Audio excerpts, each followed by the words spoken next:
first cases were in Seattle, and my sister lives in Seattle, and she just called me. She's like, we're in lockdown. And then, of course, we had our first case, and I was like, oh man, we're gonna follow in Seattle's footsteps.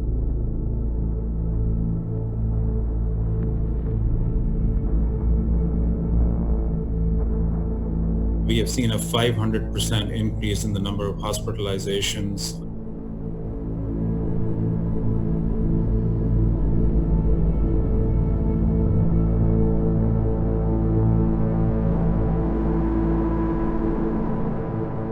Never could have imagined what would have happened during this pandemic. None of us knew what it meant, how we were going to manage it. Just this surreal experience, almost like we were in some sci-fi movie. We're going to have people lined up and picking and choosing who's on ventilators.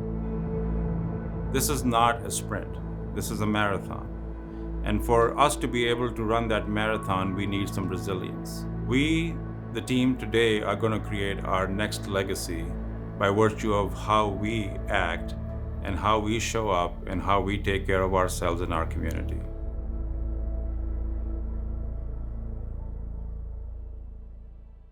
It's been tough. I'll be very honest. At the beginning of the pandemic, we really didn't know what was going to be coming, what we were preparing for, especially when we were coming into work and then having to go home to our families. At that time, I had a 2-year-old boy and a husband, and I remember having conversations of if we wanted to go home because we were afraid that we could potentially transmit something to our loved ones. There's been a lot of team members here that are struggling, just personally and emotionally for, I would consider, the trauma that they've had to endure these past 2 years. We go through medical emergencies with that patient population almost on a daily basis. I've had patients who are knowing are going to be taking their last breath within the next few hours that have thanked us and just said, I'm so grateful for you here to help us, and really, why should somebody be thanking me when they're ultimately going to be passing away in the next couple hours? You never want to see somebody die alone here, and we've had a significant amount of those situations happen.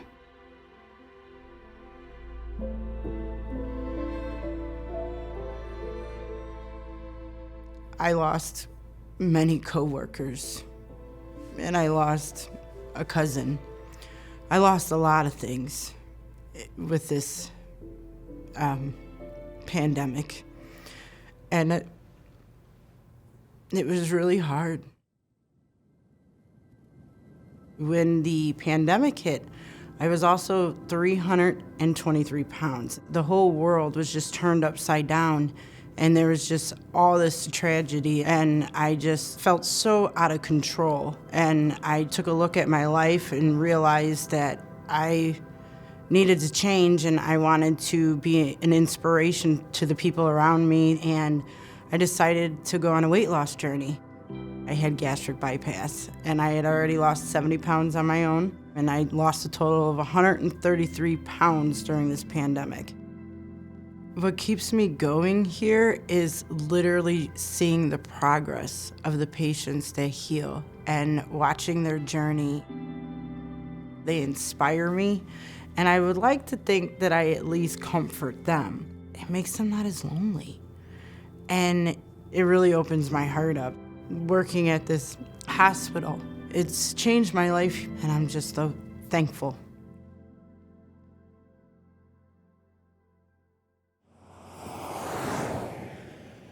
When I first started here at ThedaCare, it was August of 2020, fresh out of residency, and I was the only physician in this particular clinic. It was a lot to take on, a lot of responsibility, but it made me do double the work just to make sure I was staying on top of things so that I could give my patients the best care. And the vaccinations for the fridge are doing okay? Mm-hmm. Every patient you lose or every patient that you manage on COVID is tough because it's different for every single patient. The one that sticks out the most to me was a younger patient in her 50s, and I was trying my darnest to try to get her vaccinated, and she refused. She had a couple of chronic issues, but she didn't think it was gonna be an issue. She ended up with COVID, and was hospitalized for 2 weeks, and it then came time that we needed to intubate her. And then the next thing you know, she ended up with a heart attack and passed. It's tough, things like that where I know I did all I could do, but you always think back and think, was there something else I could have said? It's always tough to try to manage those emotions. And then obviously, one patient's done, you know that you have hundreds of other patients you have to go and take care of. We all have lost a lot in our social life, our mental status, all of those things. But one thing our family has been lucky enough to enjoy and embrace during this time was we adopted our first child. His name is Riley. He's now 6 months. We were so blessed and we were so happy, and all of that came out during the worst of the worst times, and so it was the one thing that kept us going as a family. At the beginning, it was like we were on all the time. You were on high alert and you're watching cases every single day. I was just going, preparing for that first patient. My daughter was 4 and my other daughter was 10 at the beginning of this pandemic, and my kids would run up to my car and they'd stop. They'd see me in scrubs and they would back away from me until I took my scrubs off, until I showered. Trying to work from home, be in a meeting, and also run a kindergartner's reading lesson, there's always something going on, and you wanted to be a mom, but when you're a mom, you felt like you were not giving 100% to your doctor role or my IT role. So we felt like we were on all the time for every single role. Right before the pandemic hit, we went to the Oshkosh Celebration of Lights and we saw a little light show coordinated music, and my husband thought, I kind of want to do something like that. So it became a family project, and what probably would have been very small or a temporary hobby turned into this big, giant thing.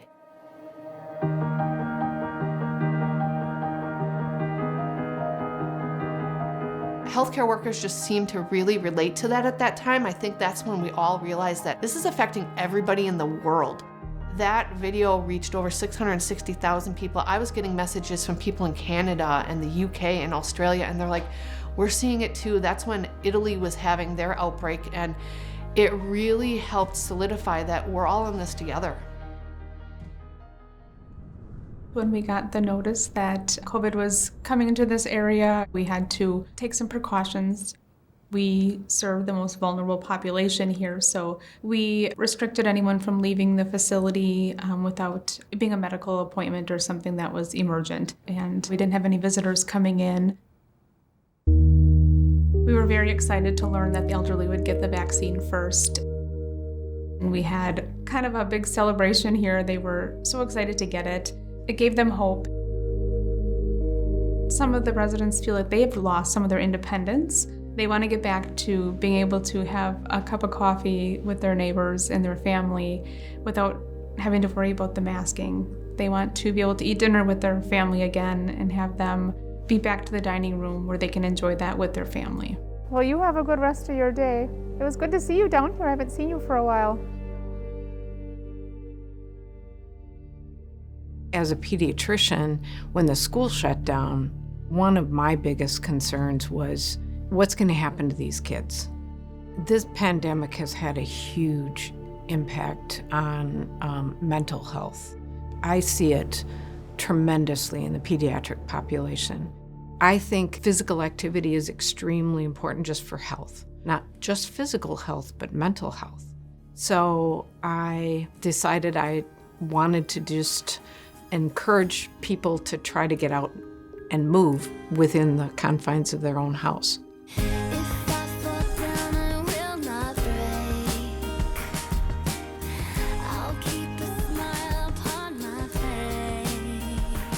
I enjoy dancing, and I will sometimes just dance at home just because it's fun and it's great exercise. I really didn't know that it was going to go beyond just my Facebook friends.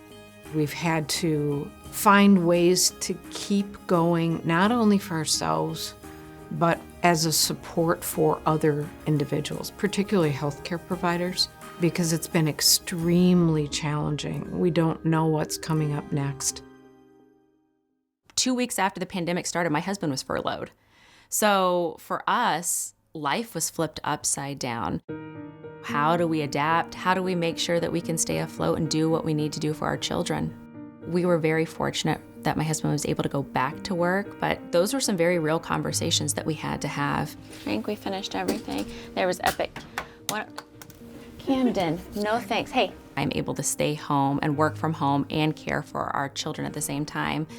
But like everybody else, it's been a challenge. There were days where I did not get up from my desk. And I also have a second grader who needs help with virtual learning.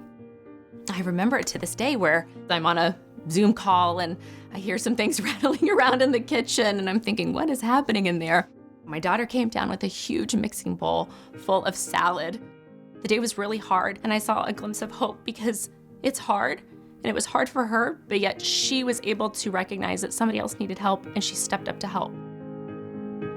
The pandemic has changed us for the good as a family, I think, just spending quality time together.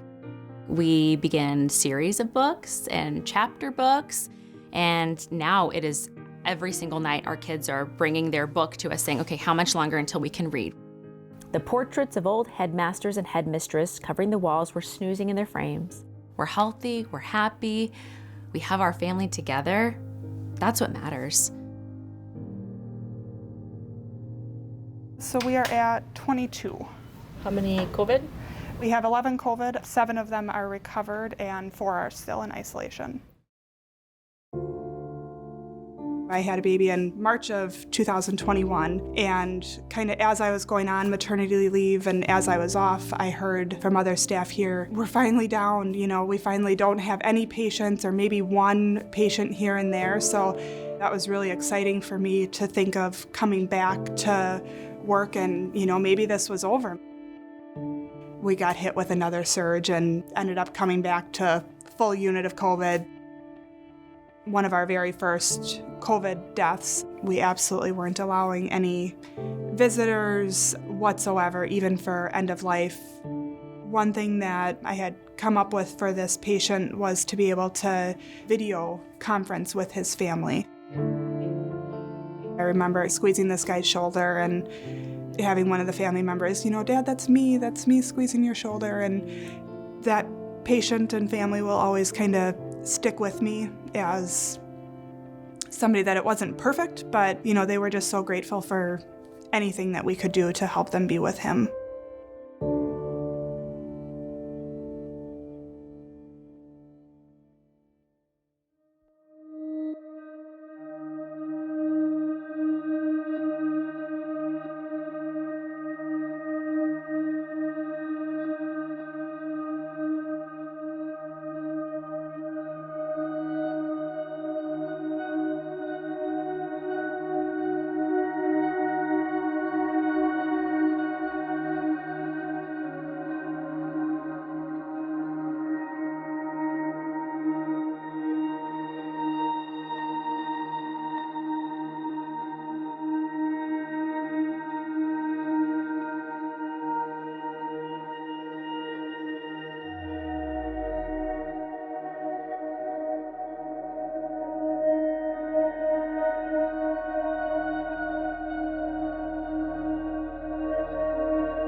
It's been tough, I'll be very honest. To be able to come into that chaos every day is really hard to just shut that off and go home to your family. Some of us are just kind of in this limbo period of, is this something that we can continue to do for, we don't know how long. First thing that comes to mind about loss is time. It's the time that I could have visited my parents. My parents live in Texas, so it was time that I don't ever get back, And it's also time of me worrying about them. And then now that we have, our new baby, he is losing time to see his grandparents. Every time I think we're hopeful at first, maybe, that this is it. Each time it seems like we've hit another surge, so I've kind of stopped hoping for that. I've stopped even thinking about it one way or the other. Show up every day and do what you can with what is here at that time. What do I hope my legacy is? Wow, that's a...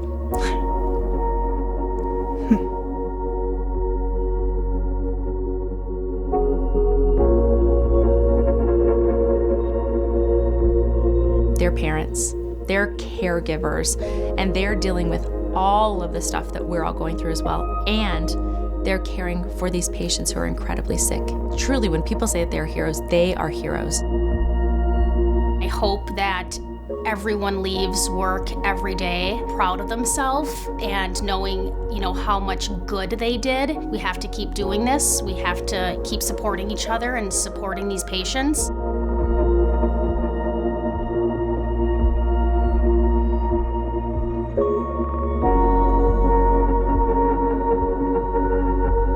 Resilience, 100%. Strength and resilience. Their compassion and their dedication has been unwavering. That is incredible to see. They continue to take care of our communities because that's what they were called to do, and we are grateful for that.